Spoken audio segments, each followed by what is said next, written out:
মিথ্যে কথা কয়, ছাইয়া তো বদলাই যাবে, এটাই স্বাভাবিক। যাই হোক, আমি আছে ঠ্যাঙের পরে পা তুলে দিয়ে চলে গেলাম বড় বাজার একটা জিনিস কেনার জন্য। আর অল টাইম সে দাঁত বের করতেই থাকে পাশে বসে, তো জিনিসটা কিনে ফেললাম, ভিডিও করতে ভুলে গেলাম। এর মধ্যে বান্ধবী ফোন করে কয়, বান্ধবী তুমি বড় বাজার গেছো, আমার একটু বললে না, আমি আসতেছি, দাঁড়াও। দাঁড়ালাম, ভাবলাম কি এত সময় কী করবো, ছেলের নিয়ে বেকারিতে গেলাম। সেখানে তো ফাজলামি করতেছে।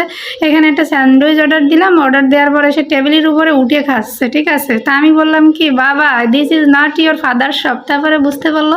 এরপর নাইমি একটা খেলনা কিনে আনলো, কোন কেমন লাগে, এইটুক খেলনার দাম 30 টাকা। কোনো সময় টাকা পয়সা আমি বাঁচা দিবেই না, এই পোলাটার জ্বালায়।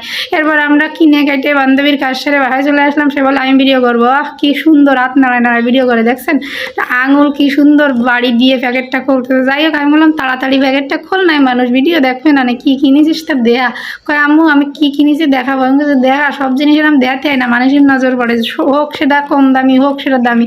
যাই হোক, আজকের ভিডিওটা এই অবধি, ভালো থাকবেন সবাই। সে আবার জিনিসটা দেখাই ফেলাইছে, দেখি কেমন হয় ইউজ করে। জিনিসটার কালারটা আমার খুব ভালো লাগেছে।